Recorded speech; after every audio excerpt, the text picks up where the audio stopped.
ఈ నెల 4న సీఎం రేవంత్ రెడ్డి ఎల్లారెడ్డిలో పర్యటించనున్నారు. భారీ వర్షాలు వరదల కారణంగా దెబ్బతిన్న ప్రాంతాలను ఆయన పరిశీలించనున్నారు. షెడ్యూల్ 4న సీఎం హెలికాప్టర్ ద్వారా లింగంపేట ఎంకి చేరుకుంటారు. అక్కడి నుంచి రోడ్డు మార్గంలో ఎల్లారెడ్డి ఎం, కళ్యాణి ప్రాజెక్ట్, నాగిరెడ్డిపేట ఎం, పోచారం ప్రాజెక్టు వద్ద వరద తాకిడికి కొట్టుకుపోయిన వంతెనను, అలాగే ప్రాజెక్టు వద్ద కోతకు గురైన ప్రాంతాన్ని పరిశీలించనున్నారు. ప్రశాంత వాతావరణంలో ఆనందోత్సవాల నడుమ గణేష్ నిమజ్జనోత్సవం జరుపుకోవాలని కలెక్టర్ టి వినయ్ కృష్ణారెడ్డి పిలుపునిచ్చారు.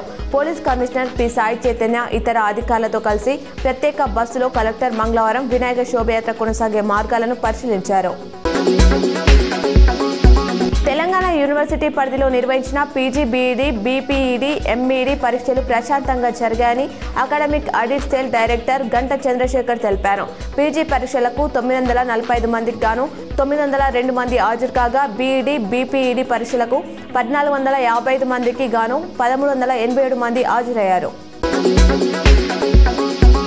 తుమ్మిడిహట్టి వద్ద కొత్త ప్రాజెక్టు నిర్మిస్తామని సీఎం రేవంత్ రెడ్డి ప్రకటించారు. దివంగత మాజీ సీఎం రాజశేఖర్ రెడ్డి ఆశయాలను తాము కొనసాగిస్తామని తెలిపారు.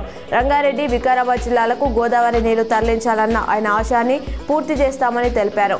కాగా 2014కు ముందే తుమ్మిడిహట్టి వద్ద ప్రాజెక్టు నిర్మించాలని అప్పటి కాంగ్రెస్ ప్రభుత్వం ప్రతిపాదనలు చేసిందన్నారు.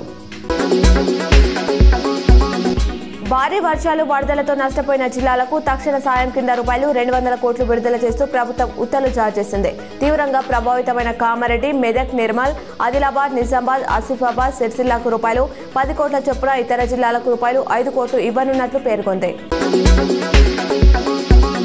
నిజామాబాద్లోని పోలీస్ పరేడ్ గ్రౌండ్లో ఉన్న శ్రీ ఓం గణేష్ మండలి వద్ద మంగళవారం నిర్వహించిన పూజా కార్యక్రమంలో జిల్లా collector Vinay Krishna Reddy, police commissioner Sai Chaitanya పాల్గొన్నారు. అనంతరం వారు అన్నదాన కార్యక్రమాన్ని ప్రారంభించారు. కవిత సస్పెన్షన్ నేపథ్యంలో ఇవాళ మధ్యాహ్నం ఆమె ఫ్లెక్సీని బీఆర్ఎస్ కార్యకర్తలు తగులబెట్టిన విషయం తెలిసిందే. అందుకు కౌంటర్గా తాజాగా జాగృతి శ్రేణులు హరీష్ రావు దిష్టిబొమ్మను దహనం చేశాయి. ఆయనకు వ్యతిరేకంగా నినాదాలు చేశారు. వైఎస్ఆర్ మెమోరియల్ అవార్డుల ఫంక్షన్లో ఆసక్తికర సన్నివేశం చోటు చేసుకుంది. సీఎం రేవంత్ ప్రసంగిస్తుండగా ఏపీసీసీ చీఫ్ షర్మిల కార్యక్రమం హాల్లోకి వచ్చారు. దీంతో షర్మిల వేదికపైకి రావాల్సిందిగా నేను స్వాగతిస్తున్నా, నా కుర్చీ ఉందమ్మా, వచ్చి కూర్చోవచ్చని నవ్వుతూ అన్నారు. రాజస్థాన్ నంబర్ ప్లేట్ వాహనంతో జిల్లాలో దొంగతనాలు చేసిన మధ్యప్రదేశ్కు చెందిన అంతరాష్ట్ర దొంగల ముఠా సభ్యుని అరెస్ట్ చేసి రిమాండ్కు తరలించినట్లు ఎస్పీ రాజేష్ చంద్ర తెలిపారు.